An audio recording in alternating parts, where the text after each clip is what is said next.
What's going on, everybody? This is Aaron Trevino here, back with another wonderful episode in the beautiful state of Texas. And today we have an investor from Michigan. We have Eric Tomei from the Detroit, Michigan area. How are you doing today, Eric? Aaron, thank you so much for having me. I'm excited to sit here and talk with you. Yeah, I am doing great. Greetings from Michigan, everybody. It was 75 degrees today, by the way, just to let the rest of the United States know that we do have good weather in Michigan.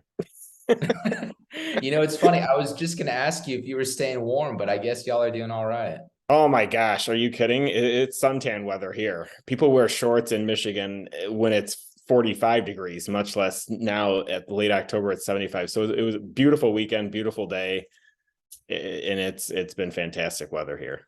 Yeah, I was gonna say I don't know how y'all do it. I see guys on TV, maybe at the Packers games, or they're wearing shorts outside. So I don't know about It's that cold Midwest. You got to have that cold Midwest blood, Aaron. that.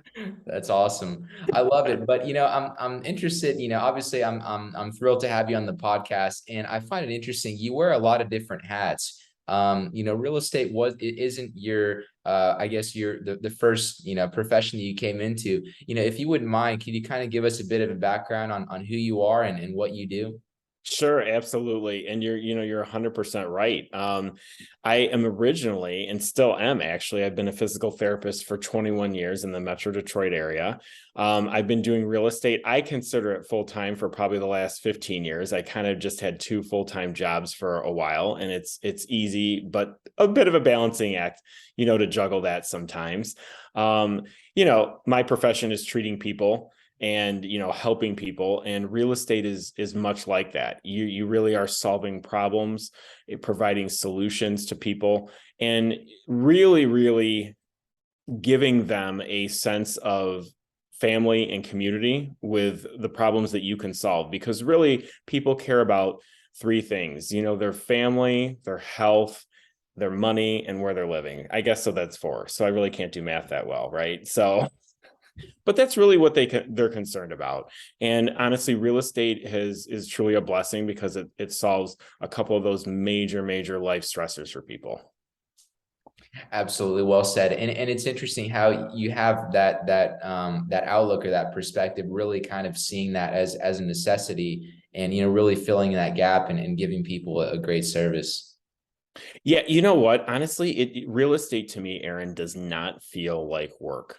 I'm not saying that it's not work behind the scenes. There's a lot of things behind the scenes that real estate investors do that aren't shown on HDTV or aren't shown on the final product. When you say, hey, we closed this deal and we made this much money, there's a lot of stuff behind the scenes that people don't see. But you know what? The journey is always fun, especially when you're taking the journey with the right group of people.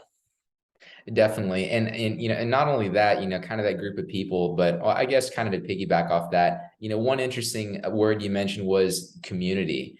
And it seems like in these past few years, especially, people are really I don't know about starving, maybe that sounds dramatic, but are really yearning for that sense of community. Could you maybe talk about how you're able to do that through real estate?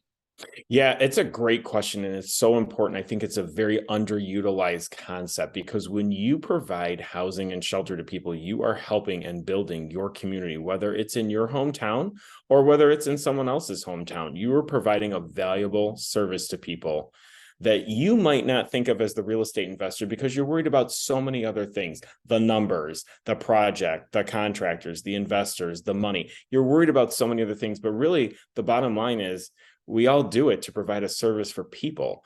And serving people is really the greatest calling you can have.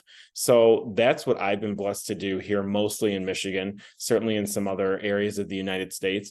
But really, that's one of the things that I continue to kind of have my mission be about, or is to serve people.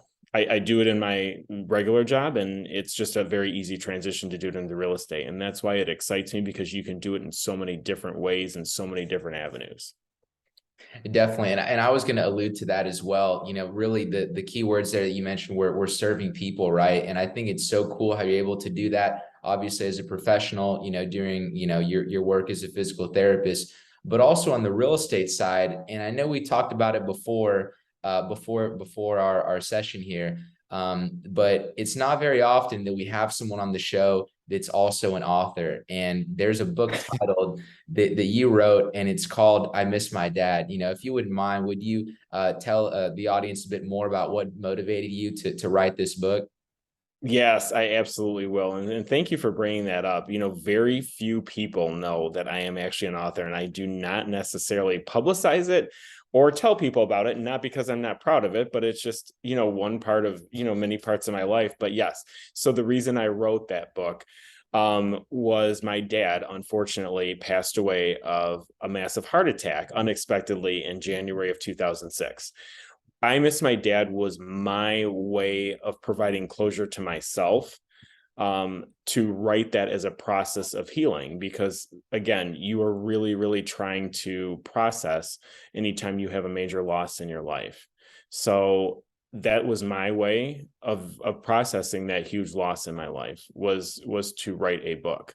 And through that process, when I lost my dad, I was 30 years old, and it really doesn't matter if you lose your dad at 5, 15, 25, 35. It does not matter. It doesn't matter even if it's your dad. It could be your mom. It could be anybody who's close to you.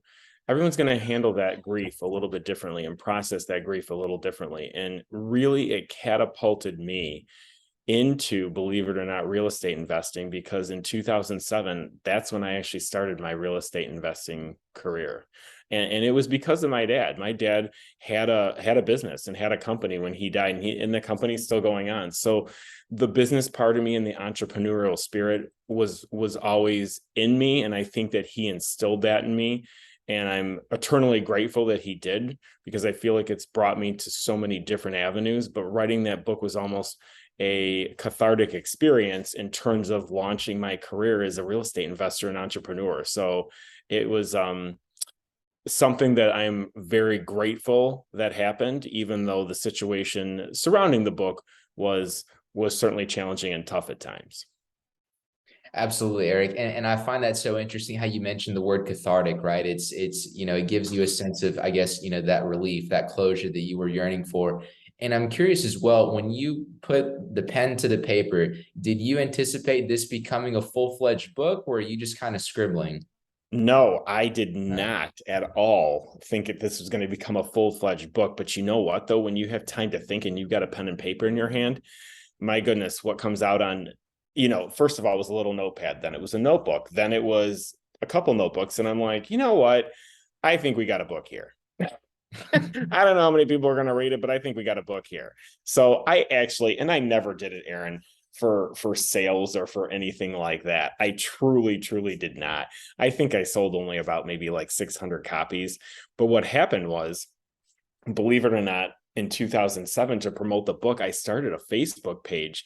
And back then, I think I got it to 75,000 followers, or 75,000 whatever likes or whatever it was. And that was actually really good, because I used to post on it, just hearing people from all over the world sharing their experiences with their losses. And that also helped the healing process as well, hearing from, believe it or not, random strangers who were going through the same type of experience. And most of them did lose their dad, but others lost their mother, someone close to them, God forbid, a child. I mean, everybody. It was a very, very emotionally charged page. And I would just simply type, please share with me your thoughts on the anniversary of your loved one's passing, and or what was the date of that passing. And sometimes you'd have 300, 400 comments of people just sharing and then commenting on each other's comments. So I'd like to think that in some small way, it really helped people get their feelings out, for something that either brought them, pain, or remembering their loved ones in a wonderful way. Absolutely. And that's definitely such a powerful thing, right? That really shows the true power, not only of, you having the courage to put the pen to the paper, but also the power of technology, and really how quickly a message can not only spread, but spread for the benefit of thousands of strangers who you've never met in your life. It was amazing, Aaron. Really, like I didn't think anything of it. Like I look at the page one day and I'm like, oh, okay, there's 500 followers. Then I look at the next day and there's like 800. I'm like, oh, okay, I'm just going to continue to type and continue to interact with the community. And nobody in that community ever reached out. Some people reached out personally, but I also had to watch it because you're dealing with strangers, and I don't know what the emotional level of what they're going through is like. And I'm certainly not a licensed psychologist, even though I majored in psychology in college before I went to physical therapy school. So, but you really had to be very delicate with the situation because you're dealing with people's emotions and the empathy that you have to share with them on a daily basis, or almost every you know almost every other day or every day was very, very emotionally charging for me, because I felt like the connection that I was having with complete strangers was hopefully truly helping them in some way. Absolutely. And I find that so interesting as well. And I noticed on one of your social pages, it talked about open to hope. Could you talk, a bit about what open to hope is? Yeah, so the Open to Hope Foundation was a foundation I connected with very, very early in the when I was writing I Miss My Dad. And it was a foundation that really provided a lot of great resources for people who are going through grief. That in its grief really related to any loss of the loved one. That could be the cousin, spouse, friend, parent, grandparent. It really was a very, very good organization because they understood exactly what the grief process was like. And there was a professional resource on the page that people could look at for any kind of outreach in case they were struggling and they didn't know where to go, because some people don't really like to admit that they're struggling with grief, and that's okay because everybody handles grief completely different. There is no right or wrong answer to handling grief, especially when you're going through such a challenging situation as the loss of a loved one. So I put that on my page as a resource, and I did have connections with the people who form that company. Unfortunately, I do not, just so that everybody knows, I do not have, I'm not close to that organization anymore, only because it's still not it's a great organization. I just have lost touch with them over the years. It was nothing of a falling out situation. So please reach out to them. Open to Hope Foundation. They are a very, very good resource for grief, any kind of issues related to grief. Well said. Well said. And, maybe without spoiling the book too much, I know you probably went into greater detail there, but if you wouldn't mind, what's the best piece of advice you ever received from your dad? Oh, wow. That's a great question. I think the best piece of advice I think I ever received from him is that, and I'm paraphrasing this, so these might not be his exact words because it's been a while, but what other people think of you is none of your business. You have to do your thing. You have to be authentic. It's okay if sometimes people don't like you. It's okay if, you rub people the wrong way or whatever. We're all humans going on the human experience. And you know what? You're not necessarily going to connect with every single 8 billion people on the planet that we have, right? But I think that that's what he gave me, I think, the most. Besides like a strong work ethic and a loyalty to people and always putting a team first, he always made sure that I didn't get too caught up into what other people's opinions of you are, and just authentically be yourself for who you are. Absolutely. And there's a lot to be said for that, especially nowadays, with not to blame it on technology, but we're very hyper focused on the self and outward We are. appearance and, maybe the way we look, the way we talk, whatever it is. Well, Aaron, when 2007, I mean, we hate to age ourselves here, but there was no TikTok, there was no Instagram selfies. I mean, there was no selfie sticks. I don't think I can't really remember that far back, I guess, but technology, you're right, especially social media technology has advanced so much that I had Facebook. It's my technology. Twitter was probably around, but I was never on it. So yeah, now there's so many other mediums, social media mediums, to take something viral. Again, not my goal of what I Miss My Dad was about. That wasn't to take it viral. It was just to help people that were going through a tough time. Absolutely, absolutely. And I can definitely, see that. And I'm curious as well, if you wouldn't mind maybe elaborating a bit more, how do you think after a father's passing, how does that affect the family dynamic soon after that?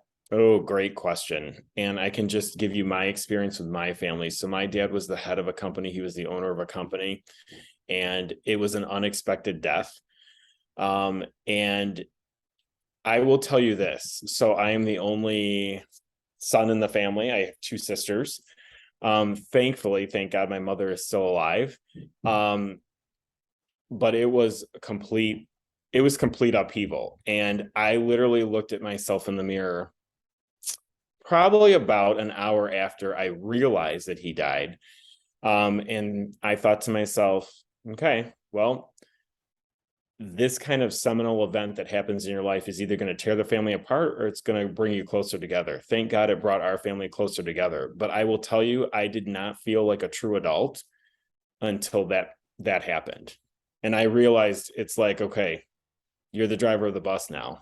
So, and I was 29 years old when he passed. So it's not like I was not an adult. I mean, by any stretch. But I really, really felt like that's really what kind of turned it around for me. Not that I was going on a bad path, but it's like, okay, life is precious, life is short. You got to kick yourself into high gear. So, and that's really what did it for me.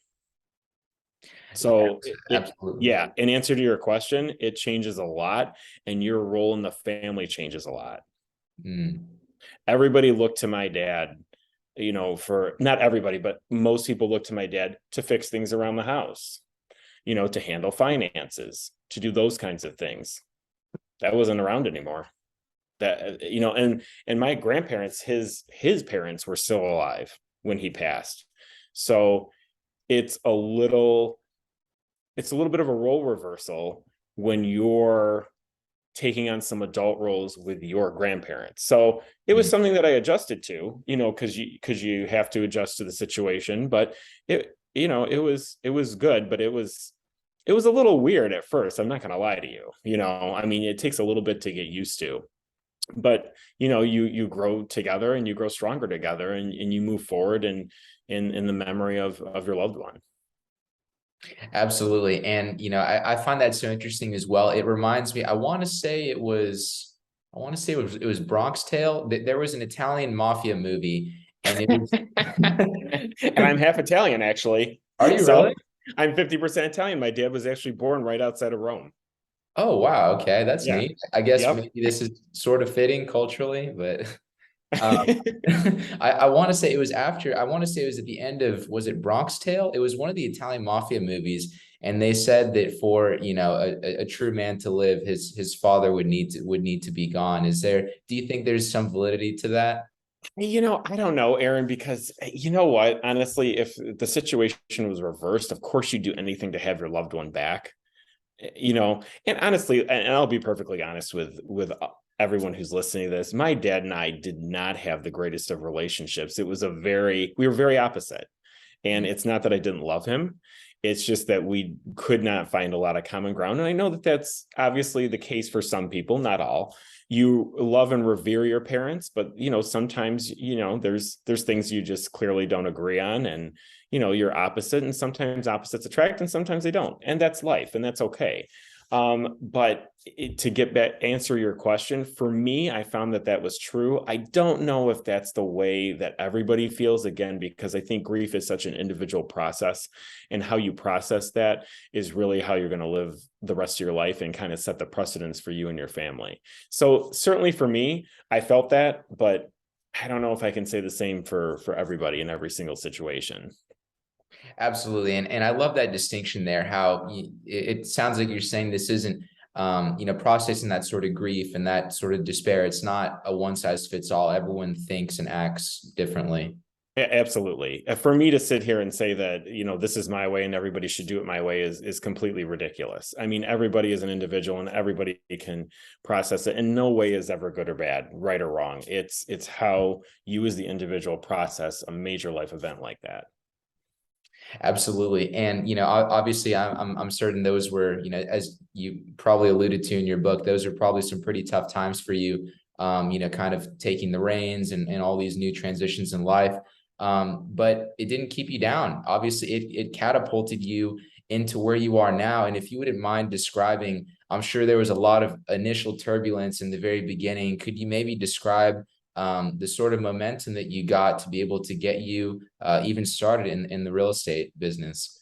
You know what? I'll tell you, Aaron, it was pretty much just never giving up. I had a goal. I wrote a goal out. At that time, I wanted to be a single family flipper in the Metro Detroit area, and I did it. I flipped over 125 houses since 2007. And I've handled all facets of, a project, whether that's overseeing the general contractors, whether that's, just contributing money to a deal, and everything in between. So I had a goal. It was important to me. And it was being massively diligent with your time management, because again, I was working a full-time job, and you really have to be that ruthless about your time. You really cannot waste a lot of time if you're planning on big things to happen in your life. And if you're not ready to take action on that, hey, that's great, but the things are not going to happen the way you want them to. So when, again, relating it back to my dad's passing, it was almost like a really good kick in the butt that I needed to jumpstart my life. And I wasn't unhappy with my job whatsoever at that time, but it was, you feel a calling that you want more, and you realize that life is short and you don't have time all the time, or as much as you think you have. So Yeah, no, that's definitely well said. And it's easy to get in that rut, right? Maybe you're in a it role, is. maybe you're in a role you don't like, in a city you don't like, in a relationship you don't like. You could name a list of things to do, and it can be very difficult for people to take themselves out of that place and go in a different direction. Right. It absolutely is. And you have a choice when that happens. You can choose to do that. And I guarantee you're probably not going to like the results, or you can gut it out and grind it out. And there were definitely tough days, and there were days of sadness and days of tears, and there were days of remembrance and happiness and everything in between. I guess the best advice I can give to people is your emotions can change within the hour, and none of it is right or wrong. You just go with what you feel, because your feelings and your emotions are your guide at that point. Yeah, and I find that so interesting as well. Kind of you mentioning how it's neither right nor wrong. It's just kind of the feelings are kind of fleeting. They come and they go. And Yeah. However, I will say that I am very unemotional about real estate investing. yeah, If you get too emotional about real estate investing, you are going to make problems and you are going to lose money. Guaranteed. I wish I could say on this podcast that I have an undefeated record where I have never lost money in a real estate deal. That is absolutely false. I have lost money on 3 houses. So, and it was painful. And when you get burned like that, and or when you lose, you learn some lessons, and you hopefully get a little bit better, the next time around. So, you have to be very unemotional about the numbers in real estate investing, because if you're not, you're going to lose money for you, and you're going to lose money for your investors. And anytime you accept any kind of private money from an investor, you have a fiscal responsibility to them to do everything in your power to make a situation right. absolutely. I mean, and it's one thing, losing your own money, but when you're having someone else invest with you and basically Yes. put good faith into you, it makes you have to do a good job. Well, sure. I mean, you want to do a good job anyway, right? Because you're in this to make money. No real estate investor, hopefully, has ever signed up and said, I'm going to lose $20,000 in this deal, and it's going to be fun. Like, nobody's ever said that, right? So you go in with the best of intentions, and sometimes life will throw circumstances at you that aren't favorable, and you have to try to find a way out of it. That's right. That's right. Absolutely. And I know you mentioned how you were, in the single family part of the business when you first started out. When you first started in the business, could you describe maybe what your first deal was and how you kind of got Yes, I started with can absolutely describe it. And it was a deal I lost $5,000 on. So I always remember it. It was a flip house in St. Clair Shores. And admittedly, Aaron, I did not know what I was doing. My partner at the time did not know what he was doing. And the end result was very predictable and clear. We lost $5,000 on the house. Thank God we only lost $5,000 on the house, because through that experience, I mean, just backtracking those steps, I'm just like, oh my gosh, how did we not lose 20 on this house? We were very fortunate. And I know it's ridiculous to say that, you're losing $5,000 on a house is fortunate, but we could have lost a lot more. And thank God we didn't. But that was such a tremendous and valuable learning experience for me that I got to tell you, I went on a run where I didn't lose money on a house for an awfully long time after that. Although I will tell you that it was a kind of a double kick on the groin, because I was getting married very shortly after I lost money on that house. So that was kind of an interesting situation too. So, it? but we can all laugh about it now. Absolutely. I guess it's all smiles now. Maybe it wasn't so funny back then, but No, certainly not funny, but thank God yeah. life is great in the fact that perspective shines light on all things. So Sure, sure. And that's I mean, that's great that you're able to learn from that. And it's really, like we talked about, kind of catapulting you to where you are now. Are you still in the single family space, or can you kind of describe, the services and deals that you're doing now? yeah, great question. So I guess the answer to that is, I think I mean, I try to get out of the single family space, but if a good deal happens, you got to take advantage of, you got to walk through the door of opportunity. So currently I do have one flip that I'm doing right now that we just literally closed on last Thursday, but the reason I'm doing it is obviously to invest in my multifamily business. And just to give some of the viewers like a little bit of my background, I mean, about the flip houses, but I also do have a company that I formed in 2021 with a bunch of the investors that I used to flip houses with. We have 12 units. Half of those are Airbnbs and half of those are long-term rental properties. And we're looking to continue to add to our portfolio into 2023.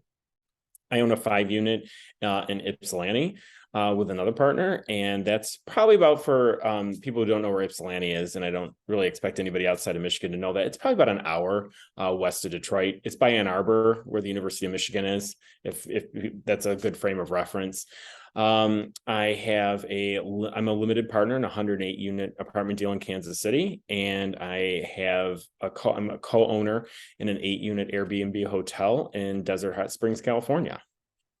So All that's kind of my real estate Rolodex. And really my focus right now is more on the multifamily side. I've certainly made offers on multifamily in the past and self-storage buildings in the past, but my focus is really on multifamily, and really just developing good teams of people to work with. And thank God I'm very, very blessed with not only great real estate friends, but great real estate partners that I team up with on my deals. Because honestly, you can do real estate by yourself, but it's going to take longer. You're probably going to make more mistakes, and your profit might not be as great.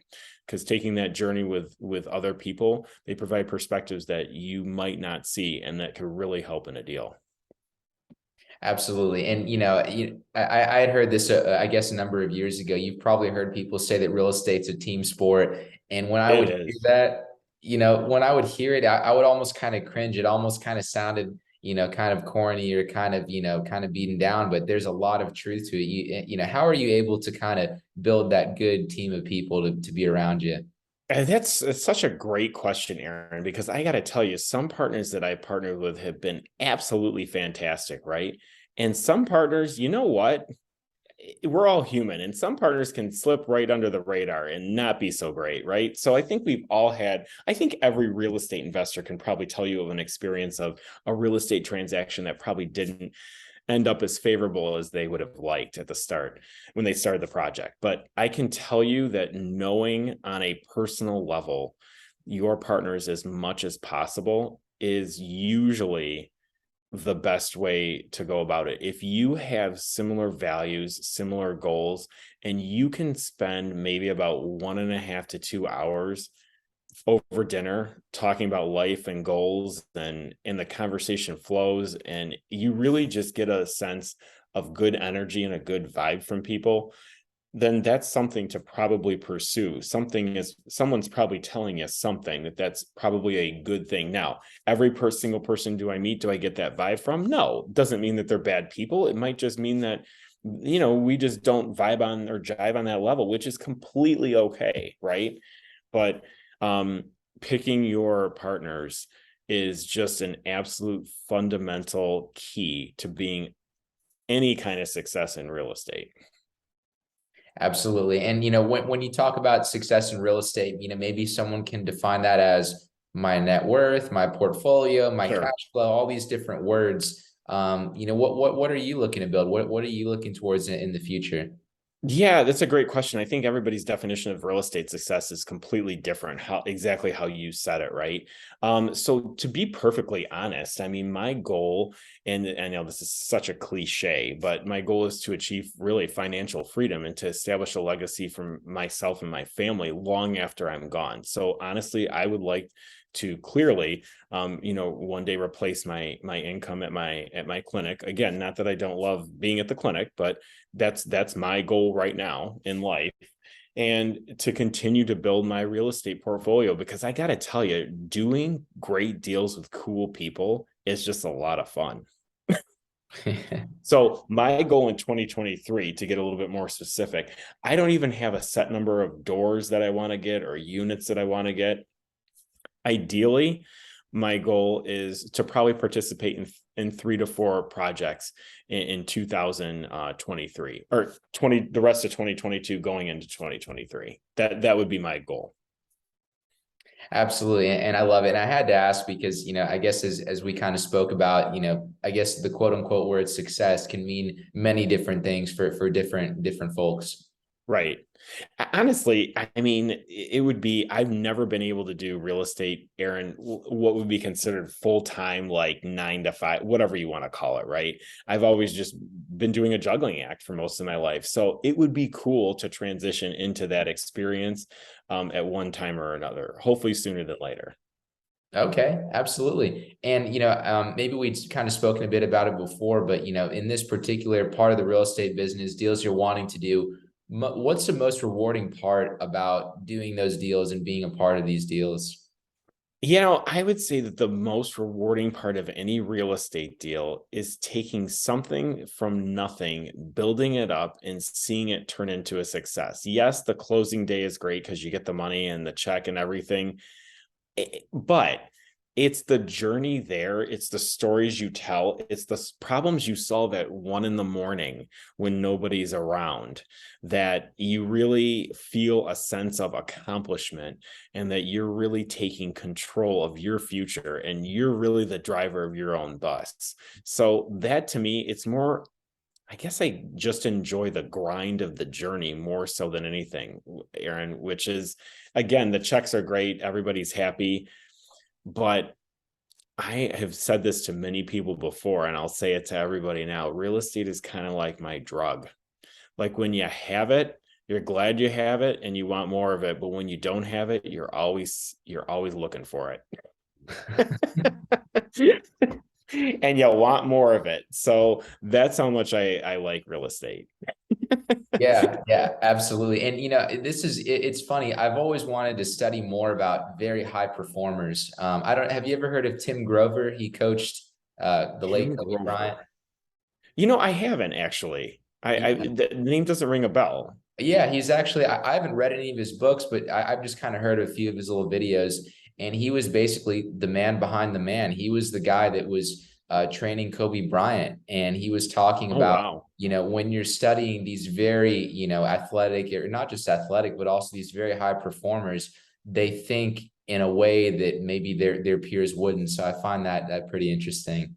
Yeah, I mean, I'm your typical get up at between 4:45 and 5 o'clock every morning. I'm going to the gym. I have a routine in the morning. The routine does not deviate. It's very disciplined. It's very structured. It's also flexible, but yeah, that's me. You're going to try and get as much in as you can. My days are regularly, not even exaggerating, 18-hour days, between balancing family, coaching my kids, doing real estate, doing physical therapy. I need, my personal sanity is working out. So I have to do it really early in the morning. Otherwise it just doesn't happen. Right. So that's how I set myself for the day, so that I'm, a normal and sane person for everybody. Yeah, well, we definitely want you to stay sane, that's for sure.